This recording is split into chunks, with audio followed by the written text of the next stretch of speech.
What's up, guys? Today I'm going to show you how to grind a perfect corner after you weld a joint on this little part right here. You won't even be able to tell it's welded. Let's get right into it. So we're going to be welding these two seams here and here, filling this corner. And the two most important things we want to make sure when we're doing during our weld is, first off, we're going to be TIG welding this. It's 304 stainless. I'm going to be using a 1/16 filler. We're going to be pulse welding it. The most important thing to make sure of is that you fill up your corner so that when you grind it, you can leave a point and you don't burn off this joint at the end here that doesn't have a corner on it. Those are the two most critical things to do to make sure that after you grind it, it's nice and even.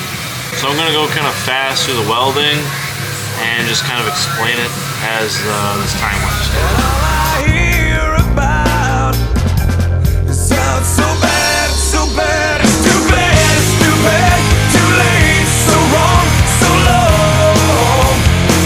It's too bad we had no time to rewind. Let's walk, let's go.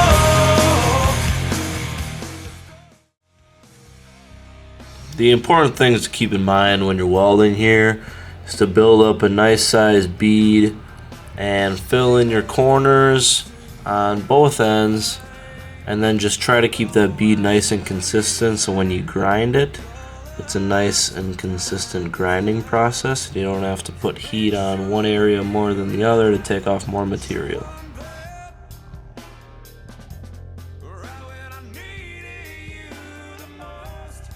So there you can kind of see what the finished weld looks like. That's not a very good angle there, but a fully built up weld where it's pretty high. When you grind it down, you're going to be able to have a nice sharp corner with no low spots, and in my opinion, that's what looks the best. Alright, so now you're ready to grind. I'm using a 90-degree angle grinder with a 1 and 2 inch pad here. This is a 120 grit orange pad. Ours are orange. I've seen them in blue. Whatever you got, it's a 120 grit. And then a brown conditioning pad. And then from there we're going to go to 120 grit sandpaper. And that'll be the same finish as what's originally on the part. So you're going to start on this top edge and then the side so that you knock down the high spots on the top and the side here, and that's when you then can transition to making the radius all the way down the weld. But just for now, we're going to do the top and then the side of the weld.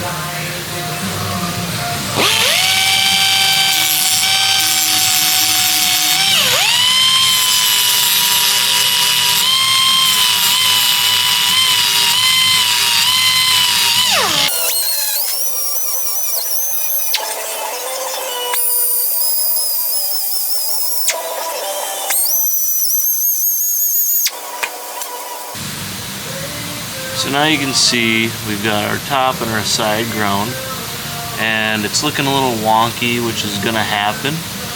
But the number one thing to keep in mind here is to take long strokes, the size of the entire weld if you can. If it's a small weld like this, and then not stay in one spot. So take those long strokes, don't stay in one spot and eat material away.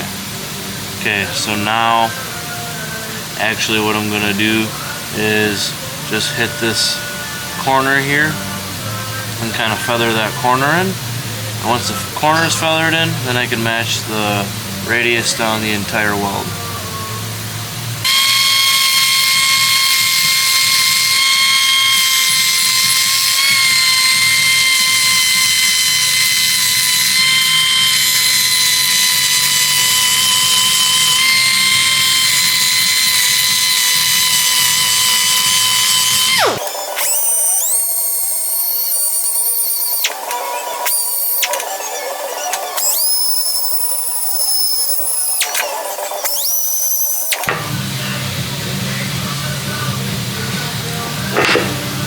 So now I kind of have this corner feathered in here with this 120 pad.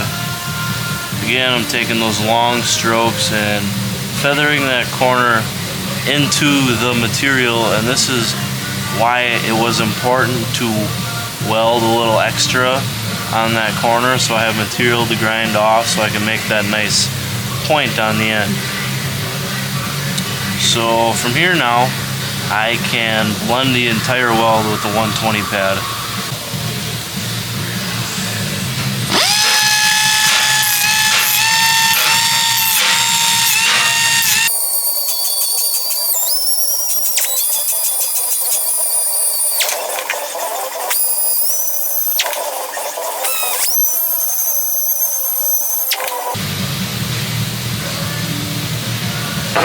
So now I got the entire weld feathered in with the 120 pad here. Now you can see I have this nice point on the end, and the reason why I have this point on the end is because I was taking long, slow, smooth strokes, not trying to take the whole thing off at once. You gotta remember, when you're grinding, Rome wasn't built in a day, and heat is a problem. So keep the heat to a minimal, and you'll have a nice rounded edge and a pointed tip on your corner.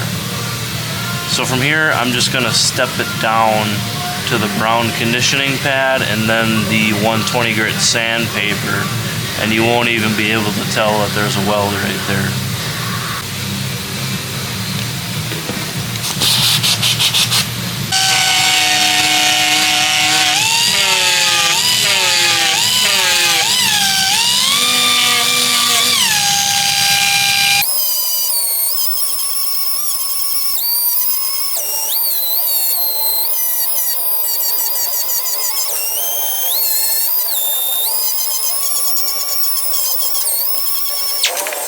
Okay, so now I've hit all the areas with the brown conditioning pad as I did with the orange 120 pad, and that's important. You got to make sure you cover all the areas with your conditioning pad as you did with your 120 pad. Otherwise, when you blend it, otherwise, when you go to sand it, it's not going to blend, and you're going to have deep scratches left. I promise this Band-Aid is from an unrelated incident. Okay, so now on to sanding. The only thing important to keep in mind here is just get all the marks from the previous operations out of here. Make it a nice 120 finished part.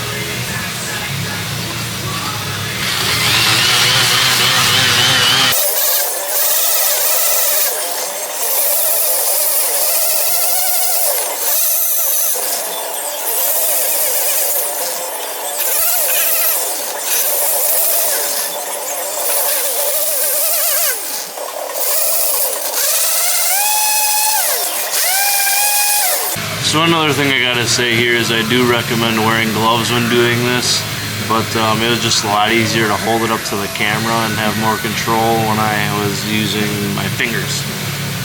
But anyways, this is what you get after you follow that 3-step grinding process. Can't even tell there's a weld there. You have a nice corner, both sides. They're both rounded nicely here. Both rounded nicely. It's just like the bent edge here. And that's your finished product right there. This is your finished part up close here. Beautiful thing.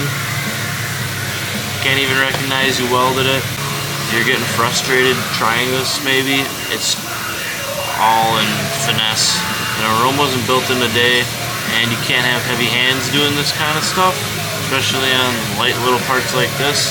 So it comes a time, I know I might have made it look easy, but I promise you'll get there if you just keep doing it. So I did my best to keep this video short and quick and easy for you guys to learn, so you guys can actually get out there and do what I'm showing you. I also want to say that is the kind of thing that can set you apart from the other welders in your shop, is making the time to taking the time to make your corners look nicer than everybody else's, and radiusing your ground welds perfectly. And filling the edge of your weld like the end of that joint right there up and grinding that and not over grinding it and having it look like junk. So if you guys take the time to learn that kind of skill and that attention to detail, it sets you apart in the shop.